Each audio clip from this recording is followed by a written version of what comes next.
Okay, so today I will try to go through this spell inequality and do it step by step. So I will so the goal for this review is just that you understand the whole picture. Okay, so I will try to do the best. Okay, so let's draw this. Okay, what the hell is so difficult to draw?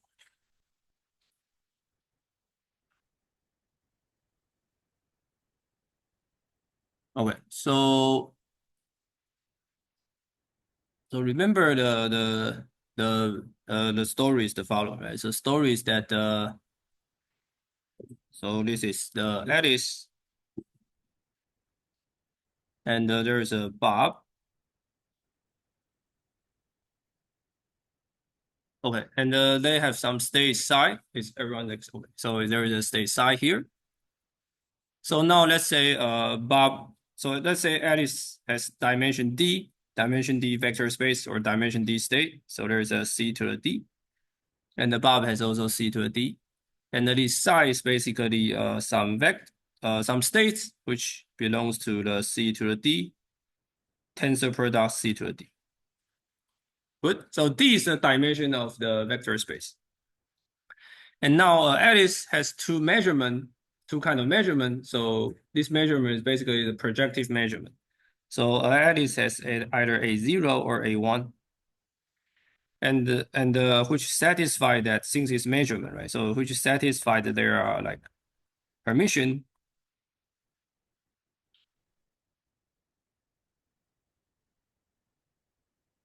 Okay. And also Bob has the similar thing.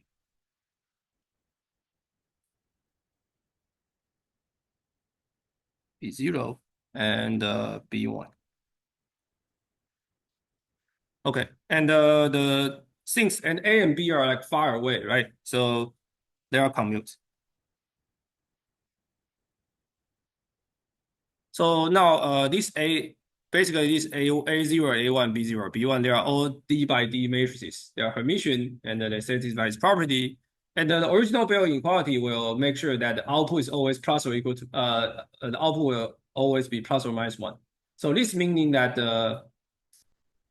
this A square and all these as eigenvalue plus or equals to one. So this means that all this A0 square and B0 square and A1 square and B1 square are all identity. Oh, good. So everyone understands that. So what I'm saying that is these A0, B0, A1, B1, they are all D by D matrices which satisfy this permission because it's POVM, it's PVM, so it's a measurement. And the 6x squared equals to 1, so it's always like plus or minus 1. Okay.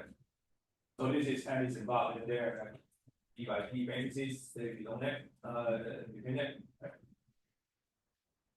So this is, so notice that notice that I don't make any restriction on the property of A0 and A1. So basically, A0 and A1 can all be identity or they can anti-commute.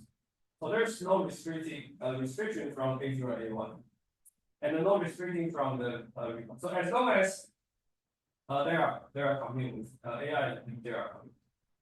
So in some special case, that A1 can also be A, right? B1 can also be B. So there up to now, there's no further constraint.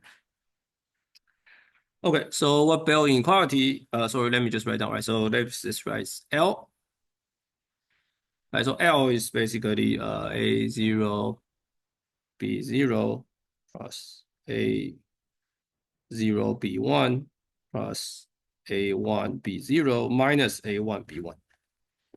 Okay, so the first property I want to say is that so we are interested in the this quantity, right? We are interested in this states L and this.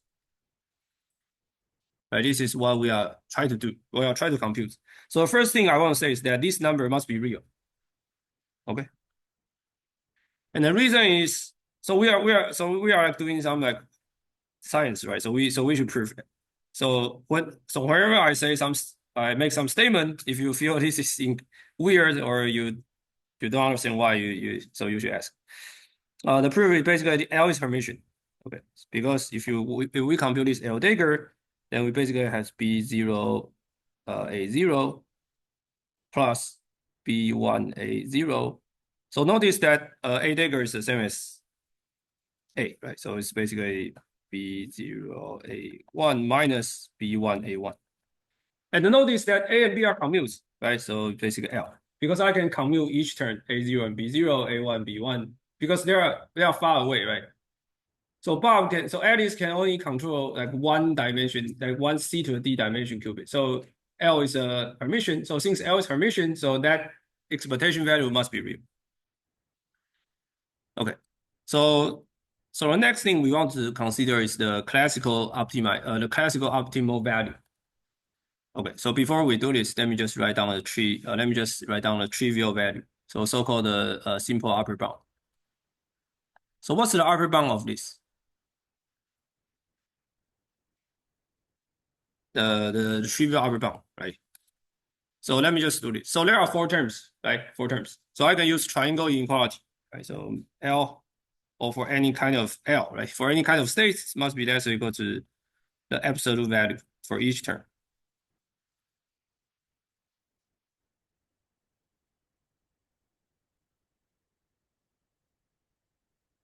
Right? Triangle inequality. And this A0, B0, what's maximum of this? So let me just write down, right? So this is basically the absolute value of this guy. Good. And so basically this is operator norm, right? So this is less or equal to the maximum eigenvalue of AZ, the maximum eigenvalue of A0 and the maximum eigenvalue of B0 times, right? So this is 1. Because the maximum eigenvalue, right? So is this obvious? Okay, if it's not obvious, let me just write. Let me just write why this is true. Yeah.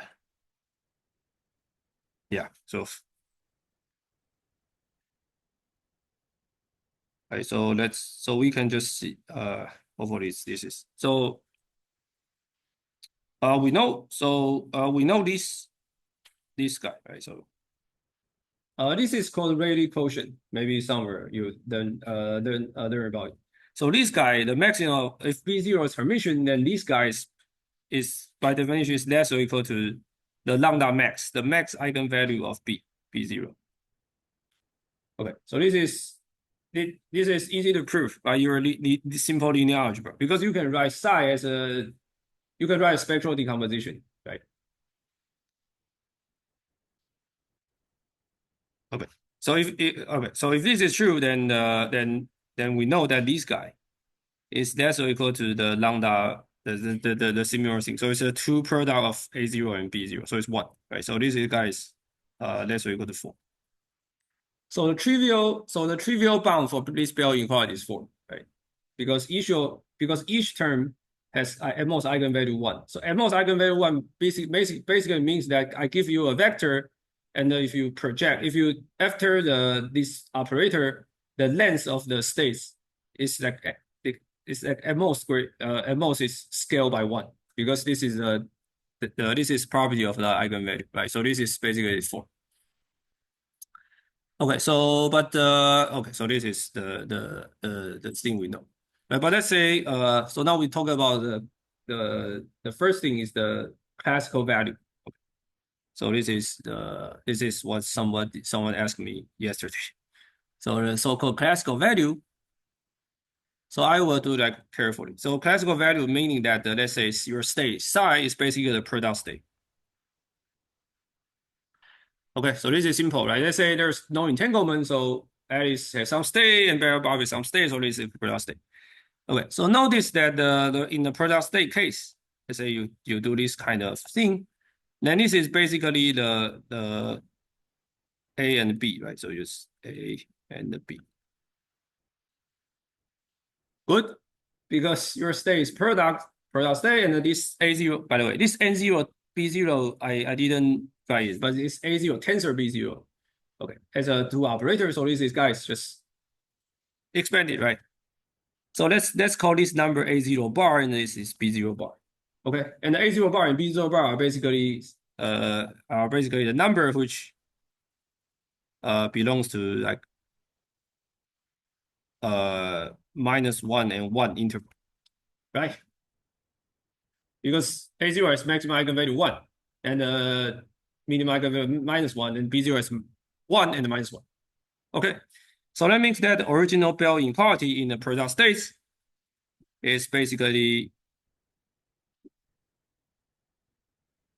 A0 bar B0 bar plus A0 bar B1 bar A1 bar B0 bar minus A1. So hopefully, so now you can see, so the trick of Bell inequality is this -1. Okay, so if we take the absolute value, right, then I can combine this. I can say this is that's equal to A0 bar B0 bar plus B1 bar absolute value plus A1 bar B0 bar minus B1 bar absolute value. Is it? Okay. If you have any question, please raise your hand. Okay. So now I can use triangle inequality again because A0 is at most 1, right? So this is the B0 bar plus B1 bar plus B0 bar minus B1. Good. 有没有问题？ Good. Okay, so A0 bar is at most absolute value 1, right? So triangle inequality. So now what's the maximum of this B0 bar plus B1 bar plus B0 bar minus B1 bar absolute value? It's either like, because they are all in like -1 and +1, right? So this is trivial, you can just consider all the situation, but no matter what you consider, you always get either plus or minus to B0 bar or plus or minus to like 2 B1 bar. Like if you try to like expand this absolute value for whatever kind of situation. But B0 bars at most like -1 in this -1 in one region, right? So this guy's at most 2. Is it good?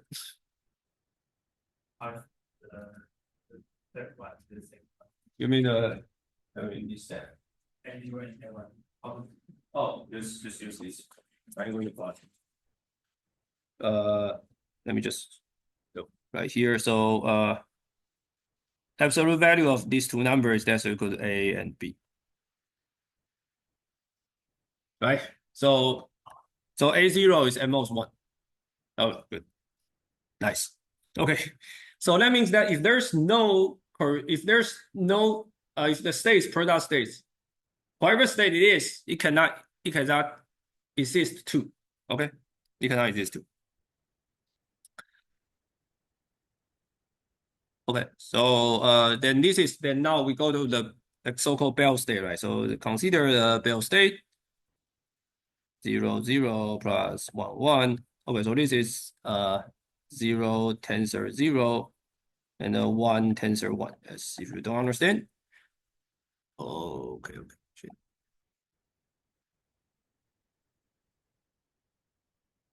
Okay. So now good.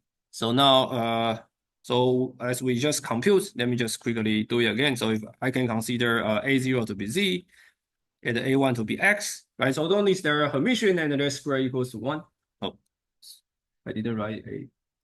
Disappear. A0. Okay. And the B0 is Z plus X divided by square root of 2. And the B1 is Z minus X square root of 2. So now let me do it again and do it slowly. Okay. So let us compute the this. Okay, so this is psi. So A0 times B0 ZZ plus ZX divided by square root of 2 psi. Okay. And then psi Z. So ZZ. So notice that these states. Let me just use word. Okay. Let me just do this way. So wait. Let me just do this. So ZZ on state psi will be just, so notice that Z, let me just write Z0 is 0, right? and the Z1 is -1. Definition, right? So ZZX on state psi will just be 0, 0, and there's a -1, -1, right? So it's 0, 0 plus 1, 1, right? So it's the same. It's the same state psi. And also notice that x0 is 1, right? X is a bit flip, so x1 is 0. So xx is the same. Because you just exchange 0, 0, right? It's just right. And obviously, let's do this. So zx on this guy will be another state. Like basically, this is 0 and 1 minus 1, and because z become -1, and the x will be 0. And this state, whoever this state is, let's call it phi prime. This phi prime is basically orthogonal to phi, right? Because it's 0, 1, 1, 0, and then it's 0, 0, 1, 1. So there's no overlap. So that means that when you write it as this guy, this guy is 0. We don't care about this guy. So you get ZZ psi. But ZZ psi is psi, right? So it's psi 1 over square root of 2, and the psi is already normalized it. So it's 1 over square root of 2. Good. So this is the first term of Bell inequality. So let me just quickly compute the second term. The second term is A0, B1, right? So now we can do it very quick. A0 and B1. So B1 is Z minus X, right? But it's Z, so this is just the same as ZZ minus ZX divided by square root of 2. But the same, right? ZX is here. It's also going to original one, right? So we just don't care about this. And then you get ZZ phi. It's still the same, right? So it's 1 over square root of 2. Right? ZZ is the same, right? Okay, so now let's compute the third term, which is phi what? So it's like A1, B0. So it's X Z plus XX divided by square root of 2. So, okay. Okay, and the same reason this XZ is also going to original one, right? So we don't care about it. And XX is the same. So it's 1 over square root of 2 inner products of the original one. So it's still 1 over square root of 2. Is it okay? So let's talk about the final term. So final term is A1 and B1, right? So A1 and B1. What's up, A1 B1? So XZ minus XX, right? So it's XZ minus XX divided by square root of 2 psi. Don't worry, I will upload videos. So, and the upload is this board. Hopefully the writing is better. As XZ is 0, right? Similar written, but you have minus XX, and X is the same as the original one, right? So it's -1 divided by square root of 2. Good. So 3 term is 1 over square root of 2. The last term is -1, negative square root of 2. So what? So here for the Bell state, your Bell is 1 over square root of 2 plus 1 over square root of 2 plus 1 over square root of 2 minus negative 1 over square root of 2. So it's 2 divided by square root of 2 is, sorry, 4. So it's 2 square root of 2, which is 2. Okay. So that means that if you have the Bell state, so okay, Bell state here. Okay.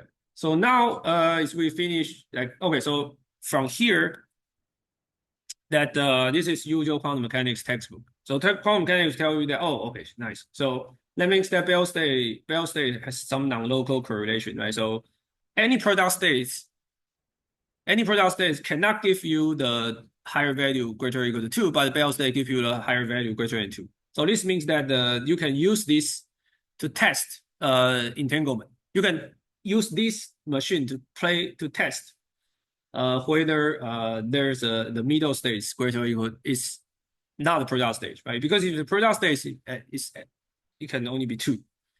But if there's a Bell state, then you can get 2 square root of 2. But this is not the end of story, right? There are a lot of questions. So the first question is that the square root of 2 is optimal or not, right? Because we show that the trivial bound is 4, right? So maybe there's other kind of state which can achieve 2 square root of 2. Can achieve like 3.5, right? Not probably.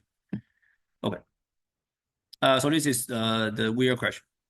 Because the Bell state, in Bell state, right, we only use d equals to like 1. Right, so this state, sorry, d equals to 2. Right? So this state can just come from this state, right? Yeah, maybe this one.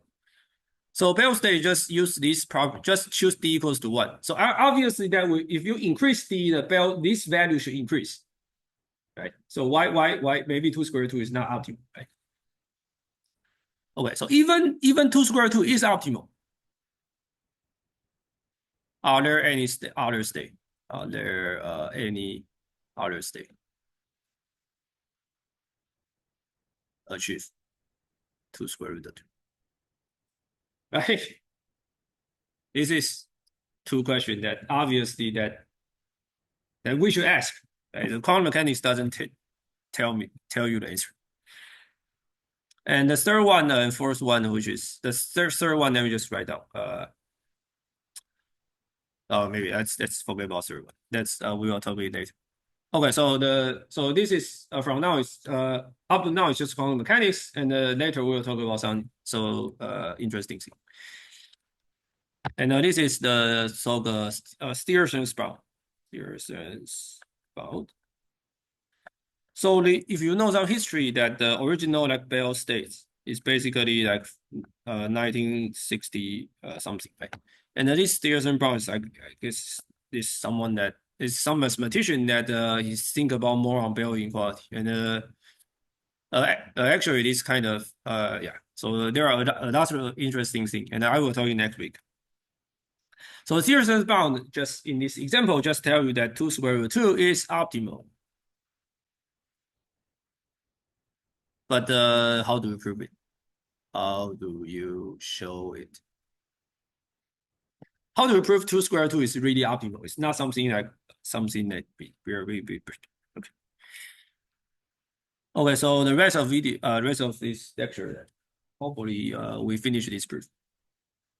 Okay, and A0 B0 plus A0 B1 plus A1 B0 plus A minus 1 A1. Okay, so the proof, so I will write down the proof. So the L squared, if you do L squared, then let's write it as A0 B0 plus B1 squared plus A1 B0 minus B1 squared plus A0 B0 B1 A1 B0 minus B1 plus A1 B0 minus B1 A0 B0 plus B1. Okay, good. These are all matrices. So remember, you cannot like change the order. Notice that A does not commute itself, but A and B are commute. Okay. So if we compute the first term, right, it's A0 squared. Okay, so let's do this. So since A commute itself, right? So A0, this I can write as this plus this.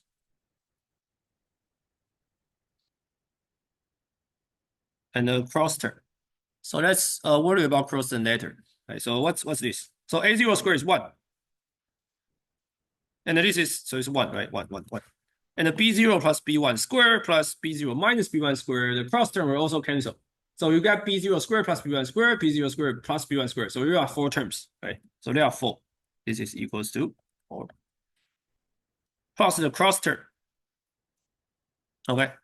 And notice that A0 and A1 are commutes. Sorry. A1 and B0 plus B1 are commutes, right? So I can shift A1 to the left-hand side. So I can get A0 and A1 and the B0 plus B1, and the B0 minus B1, plus A1, A0, B0 minus B1, B0 plus B1. Up to now, is it good? So it's 4 plus, so let's see, what's this? Maybe let me just write here. So B0 plus B1, plus B1 times B0 minus B1 is B0 squared. It's B0 squared minus B0 B1 plus B1 B0 minus B1 squared. Right, so the square term cancel, and so cross term is basically B0 minus B1 plus B1 plus B1 B0, right? So this is negative B0 B1 commutator. So let me just write it here, negative B0 B1 of this. Good. So if these two just good, square minus B0 B1. Okay. So this term I can write as A0 A1 and minus B0 B1 commutator. And this term is A1 plus A2, right? So let's take a A1 plus A2. And this term is B0 squared is 1, but B0 B1 and the minus B1 B0 minus B1 squared. So B1 squared and B0 squared cancel. So it's B0 B1 commutation.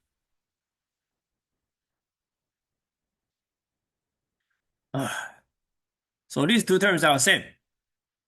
And then there's a minus sign here, right? So we can write it as 4 minus A0 A1 B0 B1 commutator.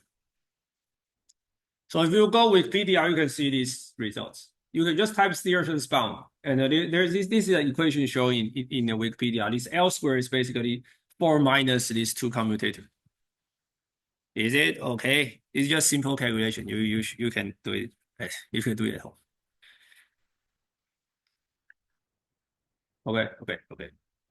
So now what's the optimal? What's the optimal value that we can achieve?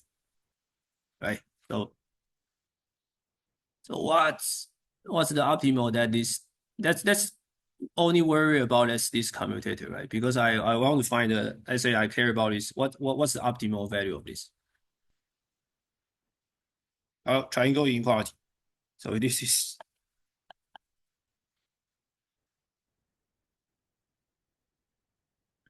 so I have my like there's a joke that in calculus that there's only two inequality important. One is Cauchy-Schwarz, one is triangle inequality. Okay, so triangle inequality, right, is 2. Because the same reason, right? A0 A1 is maximum eigenvalue 1, so their product is maximum eigenvalue 1, so it's 2. 1 plus 1, 2. Triangle inequality just eliminate the minus sign. Good. So similar reason for B0 and B1, right? So that this L square, let me just write down. So L square, this L square, right? As so you take any state, it's basically the 4 plus, just take an operator, no? B0 and the B1 up, right, for any state. So it's 4 plus 2 plus 2 times 2. So it's 8, right? So the optimal value of Bell inequality is basically, oh, by the way, this is, these guys, that's equal to this, like, that's equal to this guy. If I remember correctly, yeah, you can prove it. Right? This is not difficult. Okay, so that means that the optimal value for this Bell inequality is basically 2 square root of, because 8, you take a square root of 8, 2 square root of 2. Okay, so basically this kind of proof just write L square. So just square this. Okay. So that means that 2 square root of 2 is optimal, and the Bell state indeed reached the optimal. So this is like amazing thing, right? Because it's not sure that you just take this expression is 2 square root is really optimal, but a Bell state we also find the optimal thing, right? And maybe up to here that you say, we are happy, right? We are finished these results. So why bother, right? Why? What's the next, right? So the next thing we want to ask is the following: if the 2 square root of 2 is optimal, are there other states which can achieve 2 square root of 2? So this is called rigidity. And okay, but we don't have time. So rigidity is much more complicated. But there's a thing that I want to talk about. So I will try to prove rigidity next week, and I will use another way to do it. I will introduce a new scheme called the CHSH scheme. So you have like more like computational way to understand the Bell inequality. Yeah. But before we do it, let me just yeah, I mean, let me see how it works. Okay, so let me just go back to this. There are other kind of open question, right? So it's like in general, let's say in general, if someone give you like more complicated Bell expression. So for example, let's say A0 plus B0, and you just take some coefficient, let's say 5, 3, or whatever, right? Or like 7 or whatever. Or you can, if someone give you a weird Bell state or a Bell expression, right? This kind of object, right? Is there any systematic method that you can find the optimal quantum value? Right, so the question is that is there a systematic way to find the best quantum? You might say, there's a way, right? Because we did for Bell inequality. But this is the accident. If you do other kind of thing, that proof doesn't work. If you change your coefficient, you do some weird way, that proof doesn't work. You doesn't know that square will be like very beautiful results. So it's a systematic way. So if you're a mathematician, you will ask about this. But if you're a computer science, right, you will ask, can I do like some new simulation? So is there a simulation? Is there a simulation to do it? But now there's a problem, right? Because what dimension D? What dimension D you need to put in this Bell inequality? What dimension D you need to do it? It's not sure, right? So suppose I fix dimension D to be 1, and I optimize all the middle states to find the optimal value of Bell of this L, right? And maybe this is not answer. Maybe you need to increase the D to be 2, and you do the optimization again. And maybe it's not sure, right? It's not sure. Or maybe D equals 2 is not enough. You need to go to D equals 3, and you just keep going. So this question is that the quantum value of the maximum value of this L for a quantum state is basically you need to, if you do like computer science, right? You need to consider all the states inside this D tensor D, and then try to do this expression to find the optimal. Let's say this is right for this D. And then you need to do D equals to 1, D equals to 2, D equals to 3. And it's not in Bell states, right? In this Bell inequality, it's weird that when D equals to 0, there's no product states. The answer is 2. And then when D equals to 1, then you already achieved the 2 square root of 2. And then we show that Tsirerson's bound tell me that when I increase all the D equals to 3, it's basically flat. But maybe there exists some Bell inequality. There exists some weird object such that d equals to 0 is something, d equals to 1 is something, d equals to 2 is something, but it's keep increasing.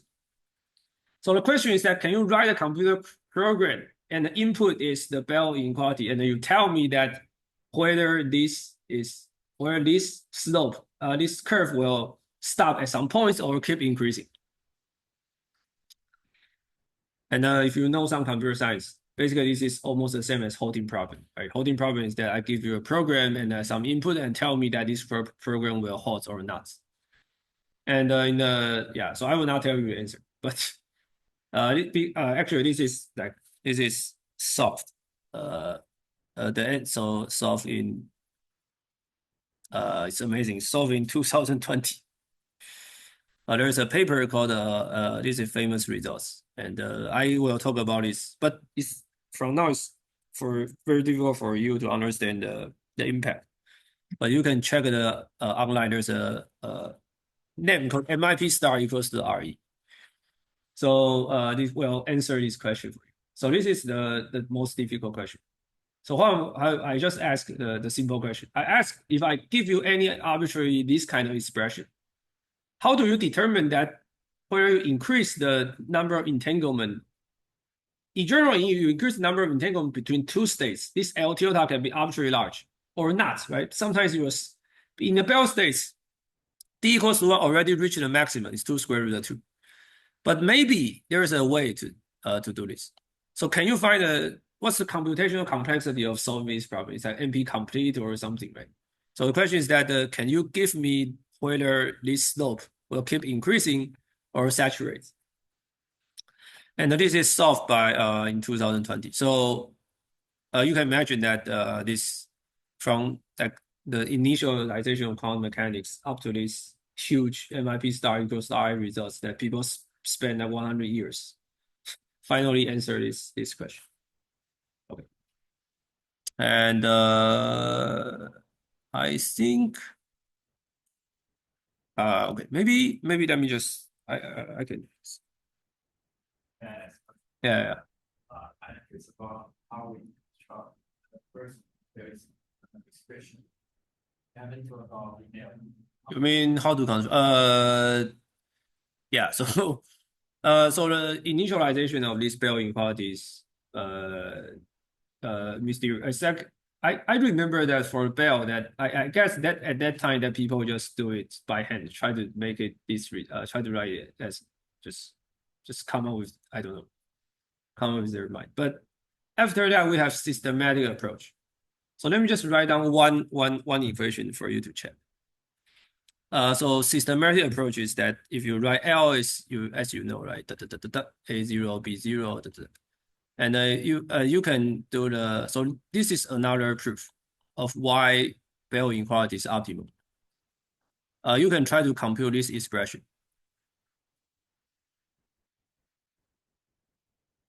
I don't want to do it, but you can do this. You can show that this is the same as 4 minus 2L square root 2L. This is someone you can prove. So this is called the SOS, sum of square technique. This is much more powerful than our proof. So if you write down, I mean the proof is the same as we proved, right? The proof is the same. You just expand it all this and take all the term, and you can cast this into 4 minus square root of L. But what this identity tell you what? Because these are all square, right? So this term must be greater than 0 because these are all square. So this immediately shows that the maximum optimal value is 2 square root of 2. But moreover, if you reach the L equals to 2 square root of 2, then these two terms must be 0, right? Because a squared plus b squared is 0. That means that a is 0 and b is 0. So that means that a0 plus a1 divided by square root of 2 equals to b0, and a0 minus a1 divided by square root of 2 is b1. So what this means is that, means what? So this means that b0 and b1 are actually anti-commute. Notice that I only say b squared and b1 is square 1, I didn't say it's anti-commute. But if I write b squared equal to a0 plus a1 divided by square root of 2, and b1 is a0 minus a1 divided by square root of 2, then b0 and b1 must be anti-commute. The reason is that let me just quickly say this, right? So you can and the reason is that a0 plus a1 anti-commute with a0 minus a1. Is it obvious or not? Let me just quickly do it. So it's a0 plus a1, a0 minus a1 plus a0 minus a1 plus a0 plus a1. So the cross term will, this a0 squared is 1, right? And a1 squared is minus a0 a1 plus a1 a0. And similar for this term is basically a0 a1 minus a1 a0. So it's 0. Nice. So b0 and b1 are anti-commute. If you reach the 2 square root of 2, right? And by symmetric, a0 and a1 must be anti-commute because you can write a0 as b0 plus b1 divided by square root of 2, and a1 is b0 minus b1 divided by square root of 2. So this also means that a0 and a1 anti-commute. So let me just ask a final question. So that means that if I reach the 2 square root of 2, then a0 a1 anti-commutes, and we also know that a0 a1 squared is 1, and b0 b1 anti-commutes, and the b0 squared and the b1 is 1. So if you see this operator, if you see these matrices, what kind of thing you saw? Maybe you see. Is it familiar with? This is polymatrices, right? a0 is x, a1 is z, and b0 is x, b1 is z, right? So there exists the unitary transformation that a0, you can map a0 to be either x and a1 to be either z. And the similar for b.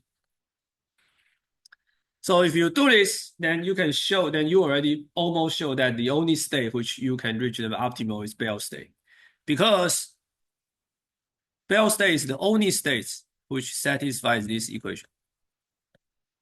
This is for your small exercise. If you force this xx and zz, if you fix your state to be the same as to be the possible eigenstate of xx and zz, then these states must be the Bell state. This is a simple example. You just check by yourself. So why just hand waving say that just hand waving and give you the proof why rigidity is true. Good. Because I can find unitary such that I force a0 to almost x and a1 is almost z. Then the only state that which can make this 2 squared equals 0 is basically And I will write down the rigorous proof of rigidity next week. And I will talk about so-called the CHSH game, which is interesting results. And so basically this is the first quantum supremacy experiment, right? Because if you go online, that someone will tell you that a quantum computer can do something A and B and C and D, which they are all powerful than classical computer. But you haven't seen any proof, right? You haven't seen someone rigorous write down some proof or write down some experiment such that mathematically show that there exists a problem that quantum can solve better than classical. But using this Bell inequality, that one can construct such example that the quantum can beat the classical the mathematical rigorous way, because we already know that Bell states, if you have that two classical computer that cannot compute, that cannot talk to others, then the Bell state this Bell inequality for two classical guy can just reach 2, but for a Bell state we can reach 2 square root of 2. So we can use this fact and construct one interesting example. So next week we will talk about this funny thing. Okay, and hopefully this video this lecture and these notes give you the detail of base Bell inequality. That's it. If you have any question about this proof, you can ask.